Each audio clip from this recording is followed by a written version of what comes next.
Welcome to ABC campus. आज हम IS-38 intangible asset का एक पास्ट एग्ज़ाम कर रहे हैं ऑटम 2015 से, और इसका टाइटल है ओपाल लिमिटेड।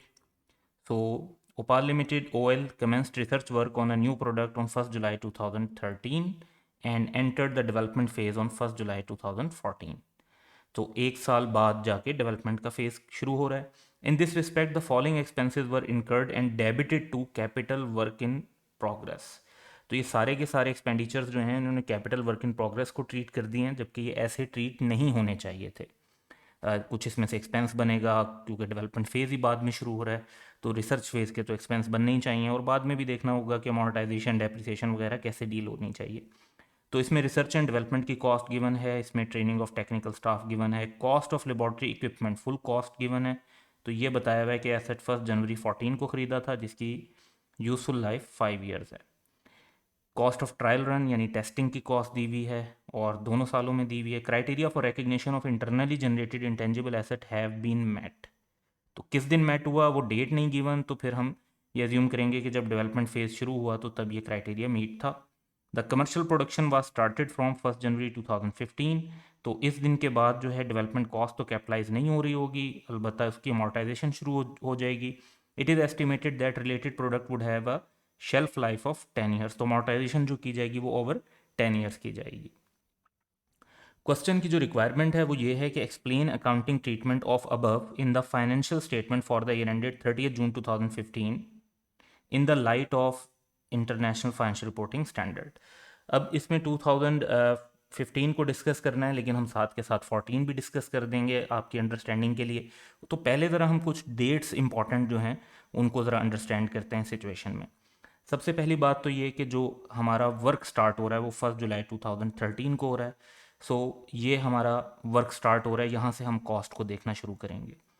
उसके बाद 1 जनवरी 2014 की सेकंड डेट है, जिस दिन हमने इक्विपमेंट जो है ये प्लांट जो है वो परचेज़ किया। तो प्लांट लिख दें, इक्विपमेंट लिख दें, दैट इज़ ओके।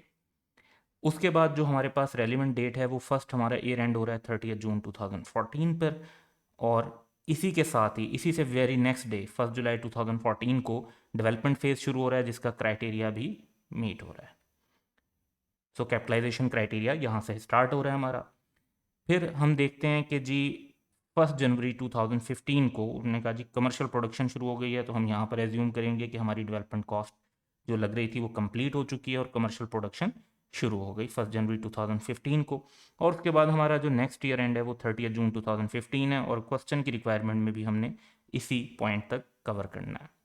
सो हमारी जो रेलिवेंट डेट्स हैं वो क्लियर होनी चाहिए इस क्वेश्चन को सॉल्व करने के लिए, और वंस दैट इज़ क्लियर तो हम इन अमाउंट्स को अब वन बाय वन डिस्कस करेंगे कि कैसे हमें इसकी अकाउंटिंग ट्रीटमेंट करनी चाहिए। तो वो एक्सप्लेनेशन हम साथ के साथ बताते जाएं।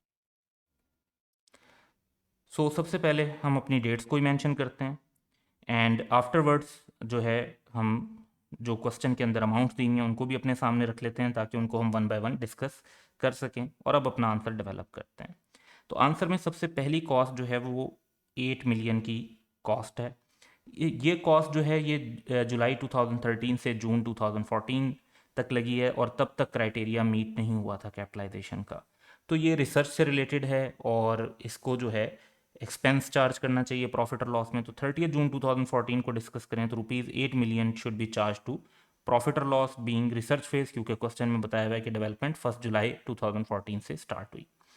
उसके बाद कॉस्ट ऑफ लेबॉर्ट्री इक्विपमेंट जो है इसको एक्सपेंस नहीं बनाया जाएगा, ये एक सेपरेट एसेट के तौर पर रिकॉर्ड होगा, लेकिन इसकी डेप्रिसिएशन तो चार्ज होगी, और क्योंकि अभी तक कैपिटलाइजेशन क्राइटेरिया मीट नहीं हुआ तो इसकी डेप्रिसिएशन प्रॉफिट और लॉस में ही चार्ज करेंगे।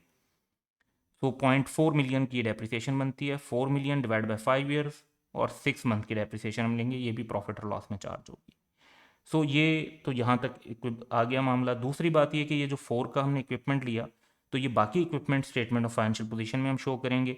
तो 4 में से 0.4 की डेप्रिसिएशन निकालने के बाद 3.6 का equipment statement of financial position के अंदर एज एसेट रिफ्लेक्ट हो जाएगा।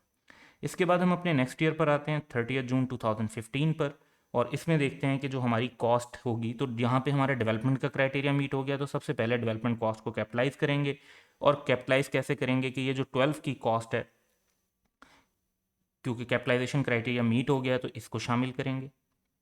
इसके बाद हम जो डेप्रिसिएशन है इस टाइम की, क्योंकि ये जो डेप्रिसिएशन होगी ये 1 जुलाई से लेके 1 जनवरी तक 6 मंथ की होगी।